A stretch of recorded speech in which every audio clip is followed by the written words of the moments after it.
시청자 여러분 안녕하십니까. 유튜브 채널 JTB 뉴스가 선보이는 여의도 정치. 오늘은 민주당 이정원 의원님과 함께 하겠습니다. 의원님 안녕하세요. 네, 안녕하십니까. 서울 광진구갑 국회의원 이정원입니다. 반갑습니다. 예. 지금 국회에서 가장 시끄러운 게 다름 아닌 조정식 국회의장 발언이 아닐까 싶습니다. 조정식 국회의장이 기자 간담회에서 이런 이야기를 했습니다. 대통령 연임 관련해서 개헌을 하느냐 그랬더니 그거는 국민들이 선택할 몫이다라고 했는데 어떻게 네. 보십니까? 기자 간담회를 갖는 과정에서 기자의 질문을 받고 예. 개헌과 관련된 원칙적인 입장을 조정식 국회의장이 밝히신 것 같습니다. 그러니까 대통령의 연임 문제에 대한 명확한 답이라기보다는 개헌 전반에 대해서 이 개헌이라고 하는 것은 국민들의 뜻에 따라서 결정이 돼야 된다라고 하는 측면에 강조를 하시다가 이게 질문과 답변이 조금 모호하고 뒤섞이는 과정에서 많은 분들께서 걱정을 하시거나 의문을 제기하는 상황이 발생한 것 같습니다. 하지만 복잡하게 생각하실 건 없고요. 예. 현재 헌법상 헌법 128조 2항에 명확하게 규정이 되어 있습니다. 대통령의 임기 연장 또는 죄송합니다. 네. 중임 변경을 위한 헌법 개정은 그 헌법 개정 제안 당시의 대통령에 대해서는 효력이 없다. 그렇죠. 라고 네. 하는 그 규정이 현행 헌법에 명확하게 담겨 있단 말입니다. 1987년에 개헌된 그 헌법에 현재 헌법상에 이 규정이 돼 있기 때문에 절대 현재 대통령이 연임을 한다거나 개헌을 통해서 뭐 이런 식의 결정은 내려질 수가 없는 구조입니다. 예. 그래서 걱정하지 않으셔도 되는데 오해를 사는 부분들이 좀 있고 그 부분에 대해서 또 국힘을 비롯한 야당에서 계속해서 공격하고 있는 건데 이건 뭐 절대 정쟁의 그런 소재가 되어서는 안 되는 것 같고요. 이건 명확하게 현행 헌법상 대통령, 이재명 대통령이 연임하기 위해서 개헌을 하는 일은 없다. 라고 하는 부분이고요. 이 부분에 대해서 여러 가지 논란이 일고 그래서 조정식 국회의장이 어젯밤에 페이스북을 통해서 확실하게 또 규정을 네. 한 바가 있습니다. 헌법 제128조 2항은 대통령 임기 연장이나 중임 변경을 위한 개헌이 이루어지더라도 당시 대통령에게는 적용되지 않는다고 규정하고 있고 향후 개헌 논의에서도 현직 대통령의 연임은 대상이 아니다. 예. 라고 확실하게 못을 박았고요. 오늘 청와대 홍익표 정무수석도 라디오 방송에 출연해서 이 부분에 대해서 명확하게 답변을 했습니다. 이재명 대통령도 지난 대선 후보 시절에 개헌과 관련해서 입장을 밝힌 바가 있는데 개헌 당시 재임 대통령에겐 연임제가 적용되지 않는다. 그리고 우리 헌법상으로 개헌은 재임 당시 대통령에게는 적용하지 않는다고 헌법에 명시되어 있다. 이런 식의 말씀을 명확하게 했습니다. 그래서 더 이상의 뭐 정쟁이 이어지지 않았으면 좋겠습니다. 그리고 우리 국민들께서도 우려하거나 뭐 그렇게 하실 필요 없을 것 같습니다. 강훈식 비서실장도 네. 기자들에게 이렇게 언급을 했습니다. 현직 대통령의 연임 제안은 흔들리지 말아야 할 역사적 합의다. 네. 그리고 조금 전에 말씀하신 것처럼 홍익표 정무수석도 라디오에 출연을 해서 청와대와 조정식의 교감설은 음모론이다라고까지 했어요. 그럼요. 예, 그러니까 지금 어떻게 보면 청와대가 발끈한 건데 지금 국민의힘에서는 계속 이걸 가지고 문제 삼잖아요. 네. 예, 좋은 소재가 된 것 같아 그쪽에서는. 그러니까요. 그런 부분들을 지나친 정쟁으로 끌고 가려고 하는 국민의힘의 그 시도가 좀 중단됐으면 좋겠습니다. 여러 가지로 지금 뭐 주식시장도 그렇고 좀 혼란스럽잖아요. 예. 이런 걸로 인해서 계속해서 혼란을 겪거나 또 뭐 갈등이 커지는 그런 상황들이 발생하지 않았으면 좋겠습니다. 그러니까 쉽게 말하면 될 수가 없는 거예요. 헌법에 그럼요. 딱 정해져 있기 때문에. 현행 헌법에 명확하게 규정되어 있기 때문에 예. 개헌이 이루어지고 설령 무슨 뭐 중임제라든지 연임제에 관한 논의가 이루어진다고 하더라도 현재 이재명 대통령과는 전혀 상관이 없다. 예. 만약 그게 되려면 국힘이 오케이를 해줘야 되잖아요. 근데 그럼요. 국힘이 오케이 해줄 확률은 제로잖아요. 네. 근데 개헌을 이게 하기 문제 위해서는 삼으니까. 3분의 2, 200명 이상이 동의해야 개헌안이 발의되고 국회 본회의에서 통과가 되면 국민투표를 통해서 예. 개헌이 진행이 되지 않습니까? 네. 이건 뭐 현실적으로 불가능한 일이고요. 또 청와대나 더불어민주당에서는 전혀 지금 개헌을 통해서 이재명 대통령의 연임이라든지 중임제로의 변경 이런 것들을 시도할 생각을 가지고 있지 않습니다. 무엇보다 내년이 이제 1987년 헌법 개정 이후 40년이 되는 해예요. 그렇습니다. 그러니까 지금 국회에서 계속 그런 얘기가 나오잖아요. 네. 이번 기회에 특히 내년에는 개헌을 한번 해보자. 네. 조금이라도 해보자는 거 아닙니까? 지난번에도 이제 5.18 정신 수록한 그 여부도 결국은 안 됐지 않습니까? 맞습니다. 1987년이니까 정확하게 39년 전에 만들어진 헌법입니다. 그리고 내년이면 40년. 네, 우원식 전 국회의장이 여러 차례 개헌의 필요성을 강조하시면서 하신 말씀이 이렇습니다. 그 당시 1987년이면 우리 김철 국장님도 기억하실 텐데 그때는 뭐 삐삐라는 것도 없었잖아요. 우리 고등학교 다닐 때는. 삐삐도 없었죠? 삐삐도 없던 시절에 만들어진 헌법으로 현재 AI, 인공지능 대전환이 이루어지고 있는 2026년 대한민국 국민들의 삶을 규정하고 있다라고 하는 것이 정말 큰 문제 아니겠습니까? 너무 오래되고 낡은 헌법이기 때문에 이 부분에 대해서 개정 필요성은 꾸준히 제기돼 왔습니다. 5.18 광주 정신을 비롯해서 중요한 우리 민주화 운동의 그런 가치, 의미 이런 것들을 헌법 전문에 담는 것을 포함해서 여러 가지 개헌 필요성들이 제기되고 있고요. 네, 개헌 작업이 혹시라도 이번 조정식 국회의장의 관련 발언으로 인해서 지연된다거나 아니면 또 불필요한 논란이 커지면서 개헌 논의 자체가 아예 시작도 못하는 그런 상황이 발생하지 않기를 바랄 뿐입니다. 예. 네. 자, 이번에는 상임위 이야기를 해보도록 하겠습니다.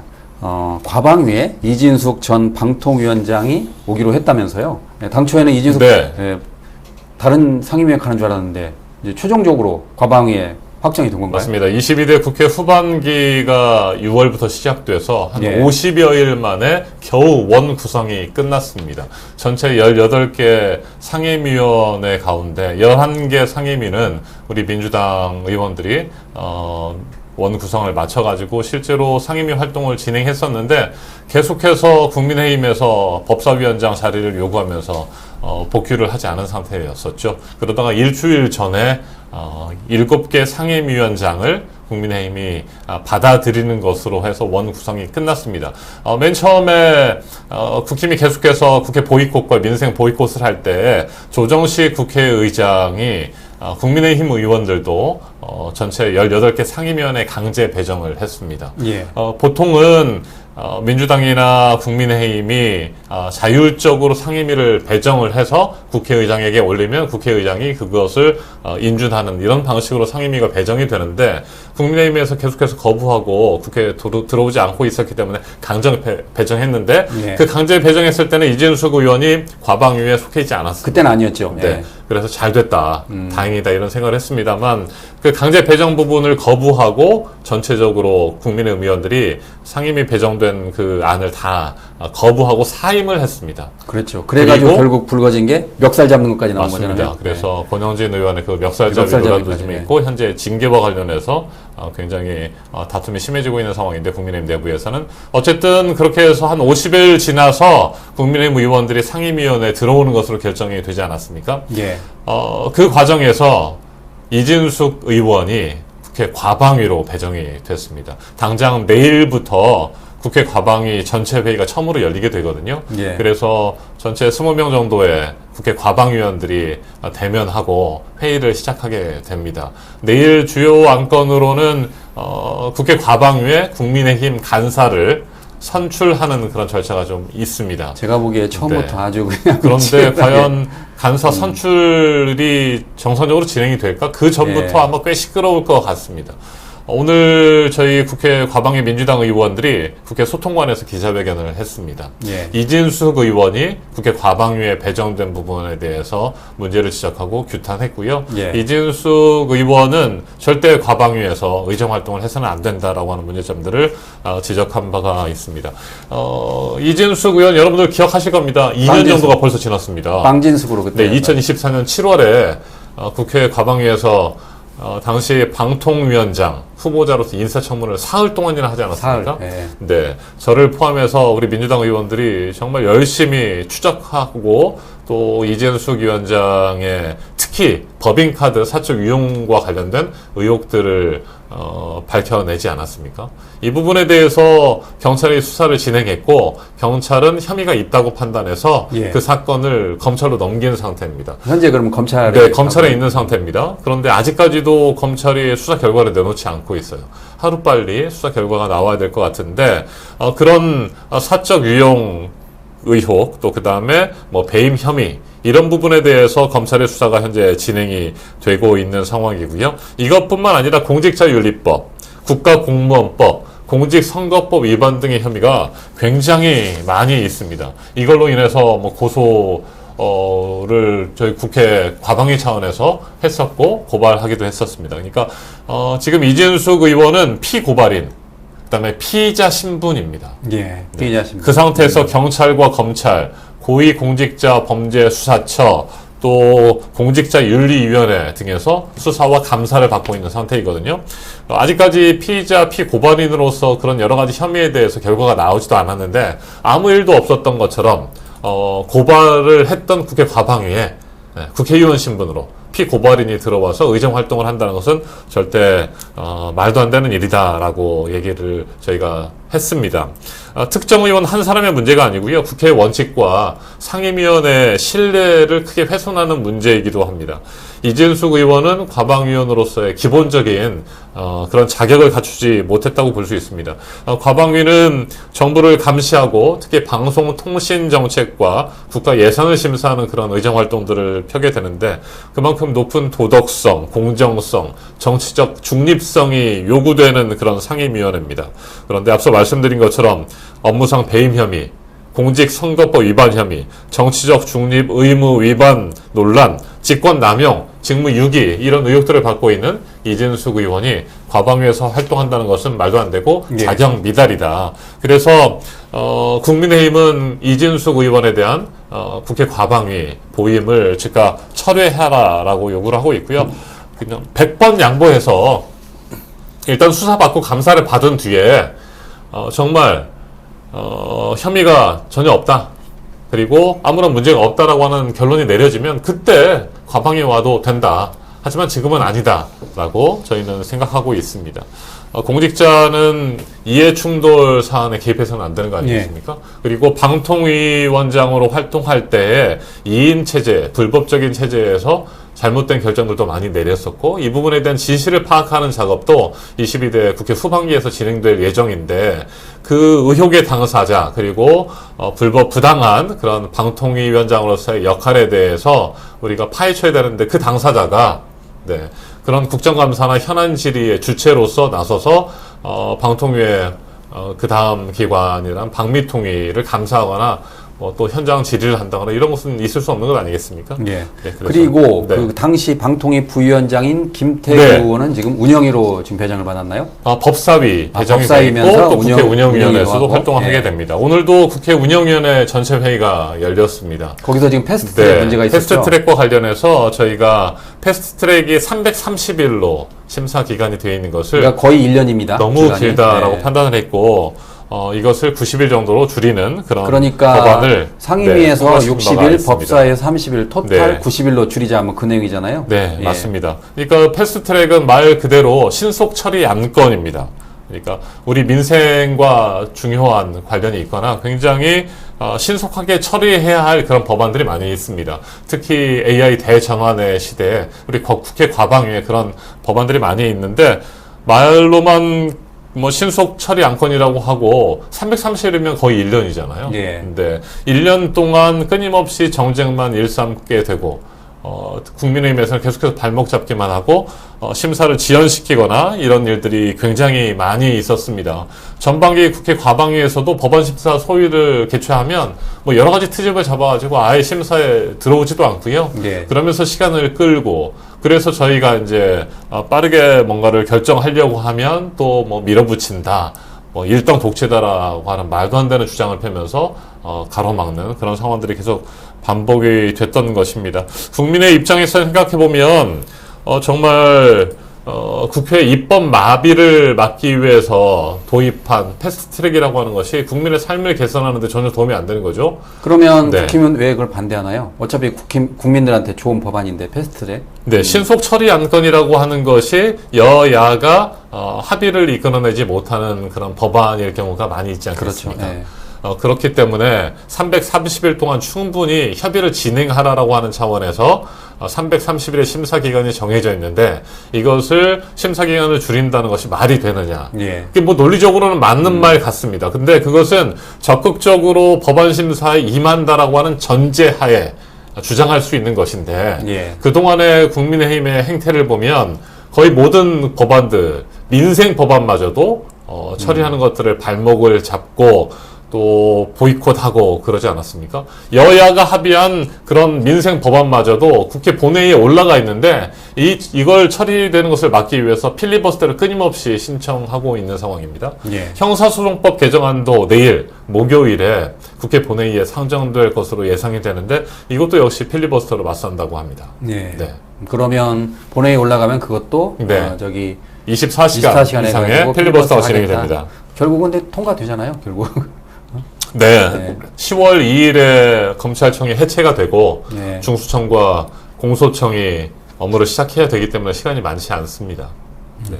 빨리 처리해야 되는 그런 법안입니다. 자, 다음은 윤석열 전 대통령 이야기를 해보도록 하겠습니다. 공직선거법 위반에 대해서 1심에서 징역 1년 6개월에 집행유예 3년. 그러니까 윤석열 전 대통령이 용산 세무서장에게 네. 전 용산 세무서장에게 윤호진 전 세무서장 변호사를 소개했고 그리고 본인과 김건희 씨가 건진법사를 만나지 않았다라는 게 지금 허위사실 공표 혐의로 된 건데 이게 벌금 100만 원만 나와도 당선 무효가 되는데 거죠. 지금 1년 6개월에 집행유예 3년입니다. 자, 일부에서는 당연히 나옵니다. 국민의힘 그 397억을 어떻게 토해낼 것이냐. 당사를 팔아야 된다라는 말까지 나오는데 국힘 내부에서는 당사 팔 일은 없다. 네.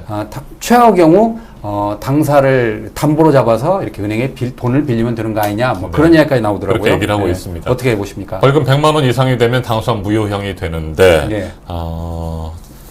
1심 재판부가 징역 1년 6개월, 집행유예 3년을 선고했으니까 명백한 당선 무효가 되는 겁니다. 이 정도면 2심, 3심으로 가더라도 최소 100만 원 이상의 벌금형 이 내려질 가능성이 굉장히 높다고 보여집니다. 그러니까 오세훈 네. 서울시장이 벌금 1,000만 원 나와도 그러니까요. 100만 원 이상이 나오는 건데 이거는 오세훈 1,000만 원과 달리 징역 1년 유예의 징역형이니까. 맞습니다. 그러니까 또 재판부 그 이야기도 했습니다. 저기 윤석열 전 대통령이 죄질이 굉장히 나쁘다. 그 이야기도 했어요. 네.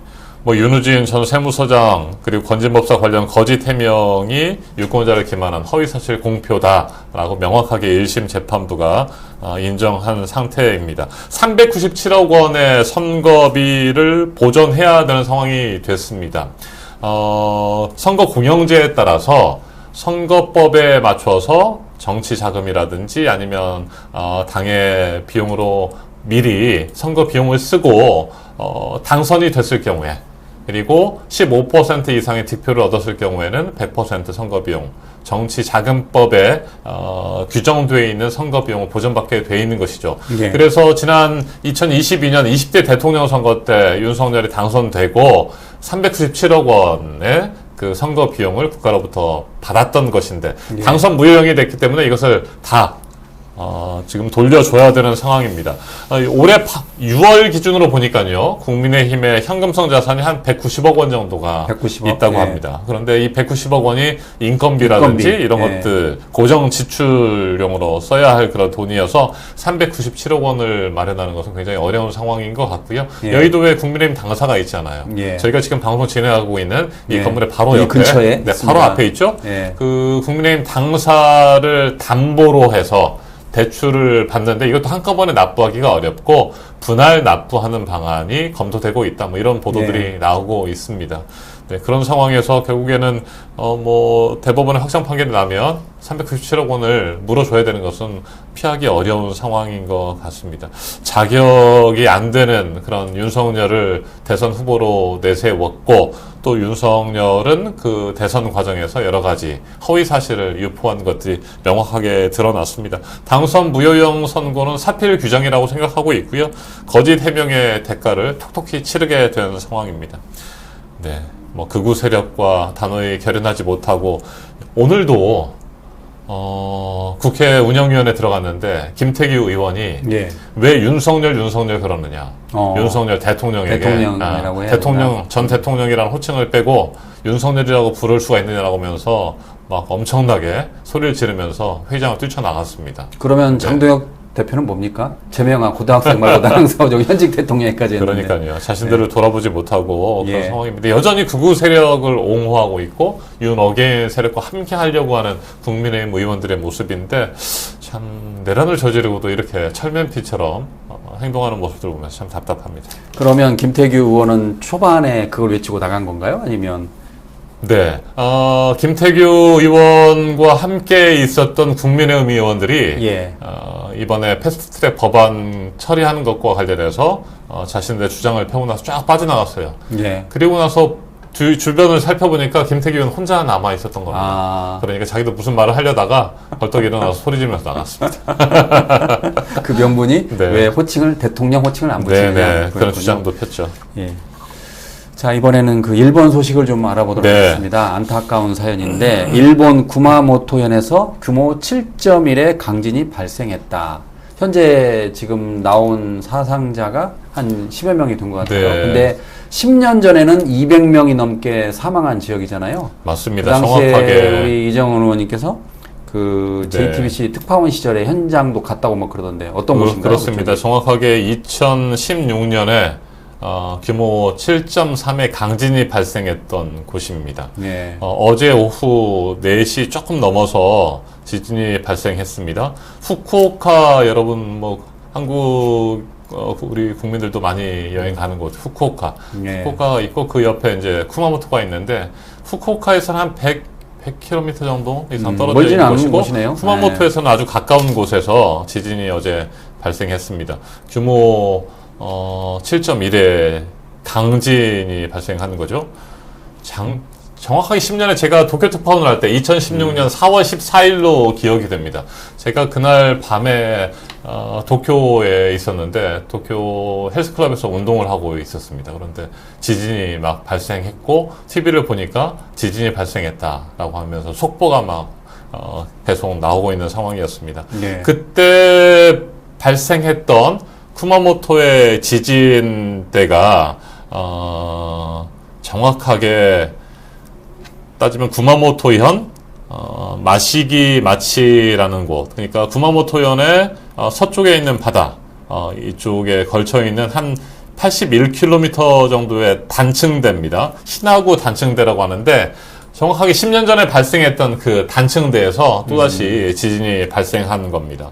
그때 4월 14일에는 규모 6.5의 지진이 났었고요. 제가 그 다음날, 그러니까 4월 15일 아침 일찍 비행기를 타고 후쿠오카로 갔죠. 쿠마모토 공항은 완전히 폐쇄되고 파손되어 있는 상태였기 예. 때문에 후쿠오카로 가서 거기에서 보통은 한 1시간이면 후쿠오카에서 쿠마모토로 갈 수 있는데 고속도로도 다 파괴되고 뭐 이런 상태에서 한 5시간 정도를 차를 렌트해가지고 돌고 돌아서 쿠마모토에 도착을 했었죠. 쿠마모토에 도착을 해서 한 마을에 갔는데 거기에 한 1000여 세대가 사는 그런 마을이었었는데 한 절반 정도의 집이 무너져 있는 상태였습니다.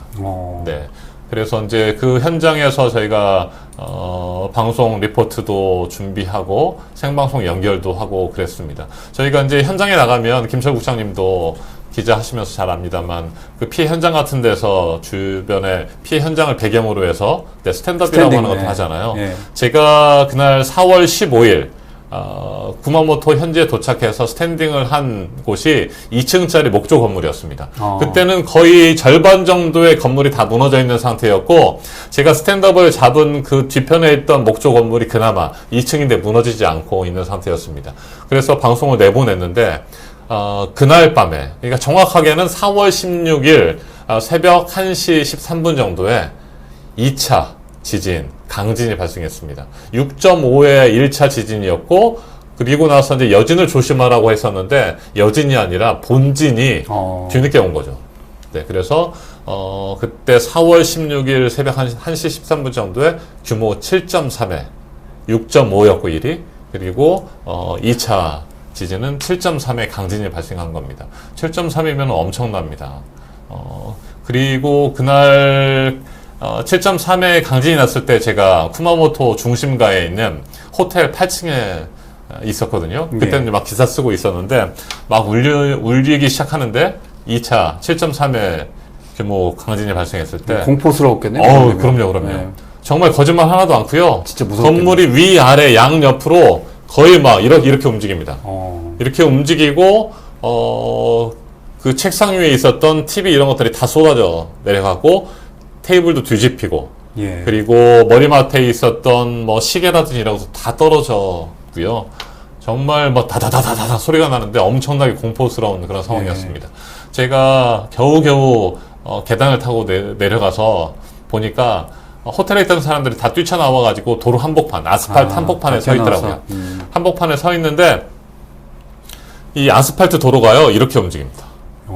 이렇게 움직이고 전신주가 있는데 전신주가 이 정도 거의 양쪽으로 한 45도씩 이렇게 움직이기 시작하고 아스팔트는 이렇게 움직입니다. 그리고 나서 이제 그날 뜬 눈으로 밤을 새고 호텔에 다시 들어갈 수 없잖아요. 또 예. 무너질 수도 있으니까. 무섭죠. 그래서 도로 한복판에 승용차를 세워놓고 그 승용차에서 잠시 한두 시간 정도 눈을 감은 다음에 새벽 5시쯤에 출발해서 제가 그 전날 스탠드업도 하고 취재를 했던 마을에 갔더니 다시 또 갔어요. 네. 제가 스탠드업 했던 그 건물은 완전 폭삭 주저앉았고요. 뒤에 있는 그 2층 네. 건물이 남아있던 집들마저도 다 거의 100% 무너져 내린 것들을 발견할 수 있었습니다. 그때 굉장히 많은 그 구만부토의 주민들이 사망을 했었죠. 한 270여 명 정도가 숨진 상태였었고요. 부상자도 많이 나왔습니다. 도로는 다 끊겼고 한 200m 높이에 있던 계곡의 다리도 푹 주저앉았었고 그런 상태였었죠. 그리고 아스팔트 도로 같은 데 보면 완전히 쫙 갈라져 있는데 한 2, 3m 정도 깊이로 파이고 이런 상태여서 한 일주일 정도 그때 구마모토 현지에 머물면서 취재를 했는데 잘못하면 죽을 수도 있겠구나 라는 생각을 하게 될 정도로 그런 규모 5, 6의 여진은 한 일주일 이상 계속됐습니다. 일주일 생방송으로 전화 연결할 때도 쿵쿵쿵 막 울리고 또 NHK라든지 방송에서 빨리 도망가라고 대피하라고 나오고 있고 지진 났습니다. 지진입니다. 도망가세요. 그렇게 하고 끊임없이 쓰나미 경보 울려 나오고 막 이런 상황이었었죠. 정말. 네. 그랬는데 10년 만에 지금 그때 7.3의 강진을 제가 구마모토 현지에서 만났는데 이번엔 7.1의 강진이 발생하는 것이고요. 10년 전의 상황과 비교하면 이걸로 끝이 아닐 수도 있다는 겁니다. 예. 그러니까 지금 1차로는 7.1 어제 오후에 발생했지만 더 큰 본진이 또 올 수도 있다라고 하는 공포에 휩싸여 있는 것 같습니다. 아무래도 현지에 있는 교민들은 빨리 네. 안전한 곳으로 대피해야겠네요. 네. 알겠습니다. 자, 오늘 여기까지 하도록 하겠습니다. 고맙습니다, 시청자 여러분. 네. 네. 고맙습니다.